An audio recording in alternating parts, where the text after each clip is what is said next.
my background is merchandise planning, and I've been in that space literally in that space, not just retail, for 25 years, 20 in corporate and nearly 5 now in my own business.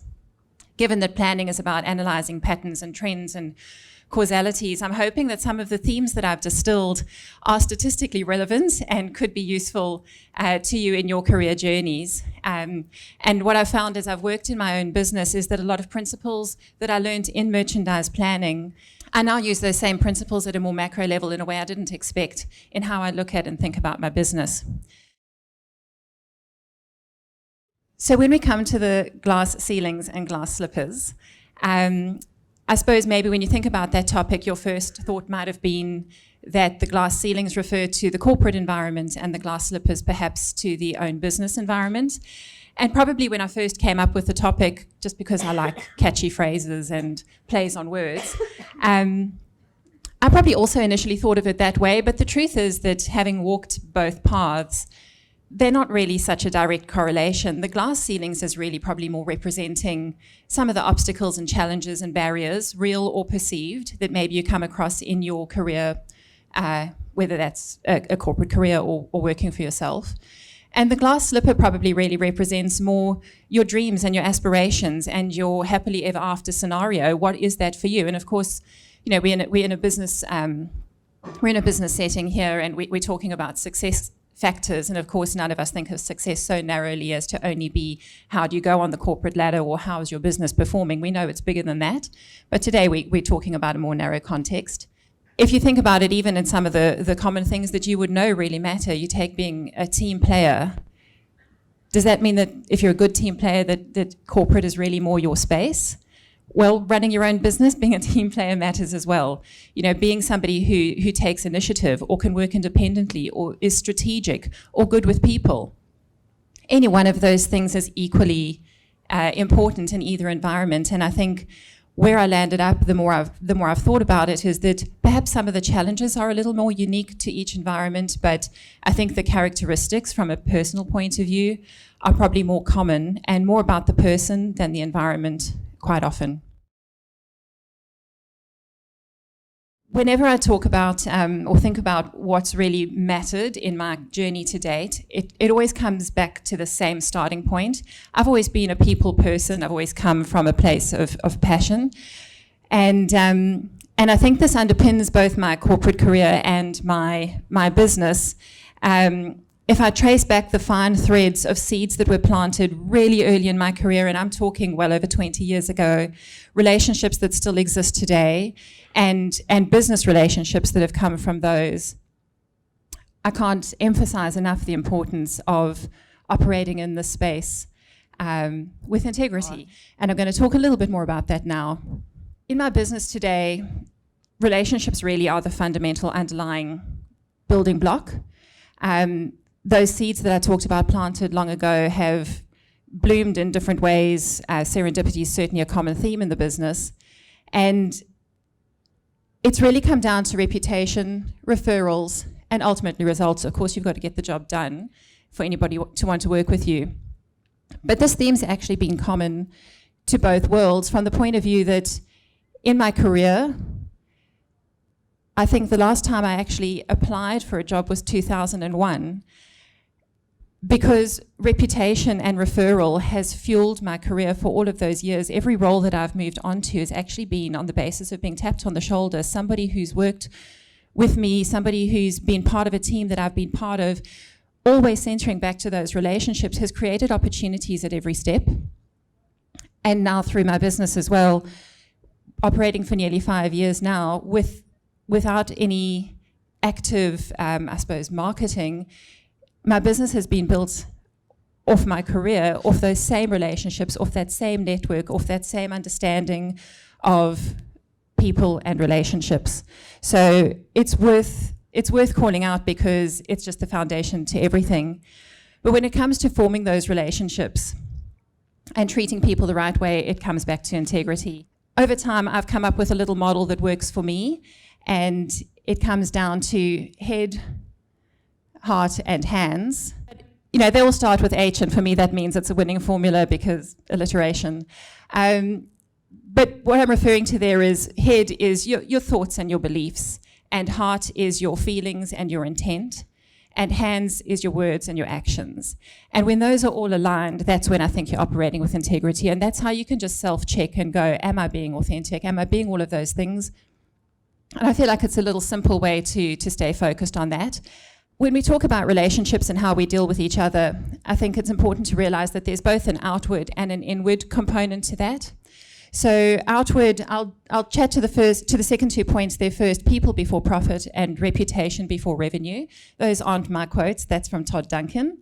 And I think, I've covered that enough already. They're really important. It's about putting those results and those people interactions first. Here, I mean consistency in your demeanor. So what do people expect when they come and talk to you, or when they work with you, or when they deal with you? I can think of so many situations, particularly in my corporate career, where people who weren't part of my team would come to my office and ask if I've got a few minutes to sit and have a chat and just talk to me about something that they wanted to soundboard, work through, something that was worrying them.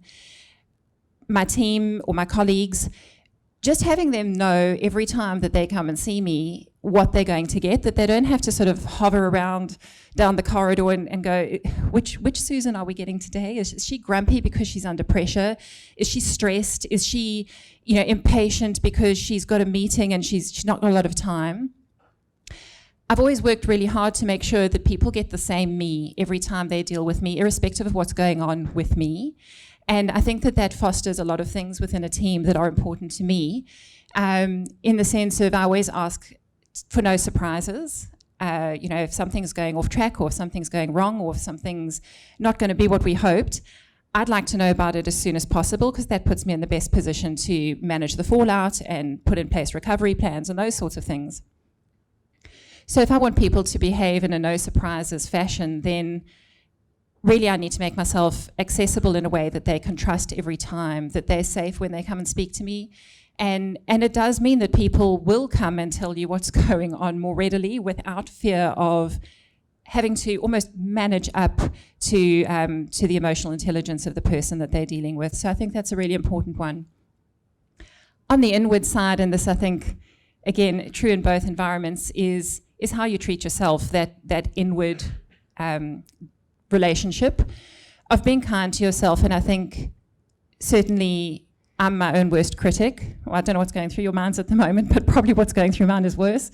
Being kind to yourself and not judging yourself too harshly. There's a concept of relentless standards, and really acknowledging the progress that you're making and the impact that you're having. Permission to trust yourself. Certainly moving into my own business, this has been something that I've learned. Things that I didn't think were necessarily my thing. Certainly spending as long as I have in one specialist area, you can really typecast yourself. And while I'm proud of my achievements and confident in my abilities, to take those sets of skills and say, I'm now going to run a business where it's all about me. And people have warned me, if you start your own business, make sure you get out of your pajamas in the morning, and you might get a little bit lonely. And those were things that, of course, I considered. The bigger part of it really came down to, you bring all the energy, you bring all the decision making, you wear all the hats, and those are some of the other things that are part of being in business for yourself. But I've realized decisions that I've made that I couldn't necessarily have justified in a boardroom when I started out my founder journey have turned out to be right decisions, and I needed to trust my gut, and I did trust my gut, and they've served me well. So for anybody who is heading down that path, you might not be able to prove too much of it with science or what's gone before, but sometimes you just know, and you know yourself. And so get out of your own way, stop the self-doubt, and go and give it a go, and then course correct.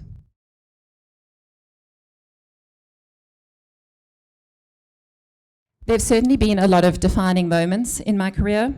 What I'd say the common theme around those would be is that they've almost never been easy. The choices have never been easy. And there's always a lot you have to rally with. That's why I highlighted the I and the me and the defining moments, because they typically are those real growth opportunities. And I know when you're going through them, they can be so challenging, and you can be sitting there thinking, why me? But I'll show you a little bit later on. Those are so often the moments that really propel you forward, that really forge who you are as a person. and make you exceptional and make you unique and make you the only one who can handle those sorts of circumstances. One example from early-ish in my career, I was in my late 20s, I was offered an opportunity at an executive level, which was really leapfrogging through another level in the structure. I wasn't even a planning manager at the time, and I was offered a role to be part of the executive team. It was circumstantial, and as I've said, so much of my journey has been serendipity of timing and people and places.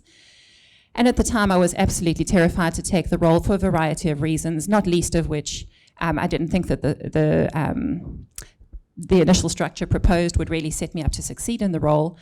But I'd be lying if I didn't say I looked at the other people on the executive team and thought, oh my goodness, I'm not sure that I can hold my own among them. They were all men. It didn't really occur to me as much then that I was going to be one of only 2 women on the whole team. Being in my late 20s, anyone who was more than 5 years older than me seemed old. And so the fact that most of them were 5 or plus years older made it a bit of a daunting space. I wasn't sure if I could do what was required, but I threw myself into it, and I thought even if I only survive for 3 weeks, I'll do it for what I can learn. And that was one of the real pivot points in my career, and it accelerated me to a level that I sustained from that point onwards. And I never would have believed I could do it, and it was other people who actually, put me forward and said that I could and breathed belief into me. And to the credit of the people around the table who were part of that executive team, they treated me like an equal from day one. They didn't give me a hard time, more so than anybody else, and they didn't give me an easy ride either. And I'm very grateful that, that was quite a while ago now, that was actually the experience that I had. It was a very difficult time, but it was certainly a growth period. When it comes to those moments that you have to make some hard decisions, I have found it can be daunting to know how to make the right decision, and that's probably because so often there isn't a right decision. And so navigating your way through that and arriving at something that you can live with is part of the trick. So I came up with another little model somewhere along the way, which you could imagine has some symmetry in it. It has 3 C's. The first one is I consider where does it stand from a commercial standpoint. That doesn't mean necessarily financial, but it could be something that links to reputation. It could have short or longer term repercussions. It could translate to trade-offs. I think about where does it sit from a conscience point of view, and that ties back to what I talked about in terms of that integrity model. And I think about it from a community angle. And it's not to say that any one of these has to rank higher than another. It's not to say that they all can feature. But through going through this process of asking myself these questions and considering my decision against these pillars, I gain more clarity as to what decision I've made, what trade-offs I might have made in that process, and that I've made the best decision I could for those circumstances. And I think that in itself is something to just be very conscious of, not trying to make right decisions, but trying to make the best you can, given what you know, and that nothing's set in stone, or seldom, and that you can always revisit things.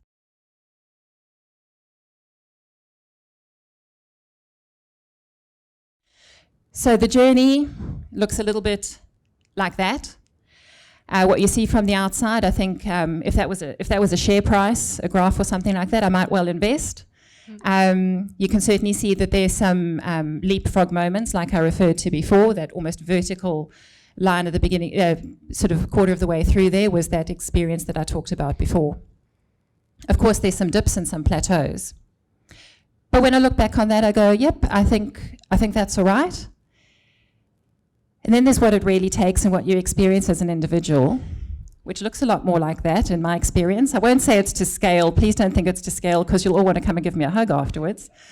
But some of those dips down the bottom there, that's life. That's, being back at work after having a baby, going back to a 4-day role at a planning manager level, which probably doesn't really make a lot of sense.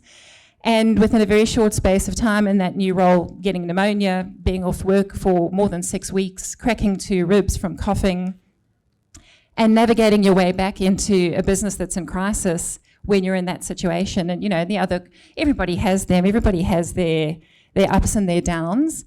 And I've got to say, again, if I applied my planning thinking, that big downward dive, if I'd extrapolated that forward as a trend, I probably wouldn't have carried on. Fortunately, I wasn't thinking about it like that at the time, and I hadn't started graphing it. But it's just to say that there's a lot that goes on beneath the surface, and hopefully some of those models I've talked about help you center yourself when you go through those times.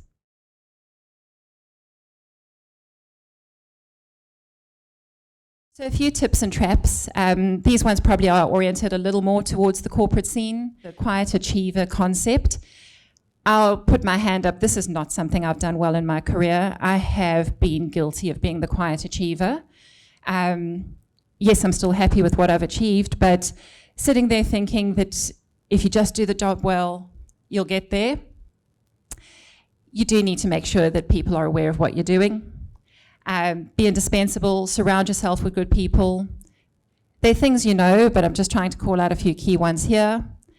And in the tips and traps for people in your own business, don't stop practicing your craft. I'm still hands-on with merchandise planning things. Air traffic control, being conscious of everything that's circling around out there, but having a laser focus on what's about to land and take off, because that's life critical. Being really conscious of the scalability aspect of what you're doing and not losing momentum when you suddenly realize that you don't have the foundations in place for that next step in growth.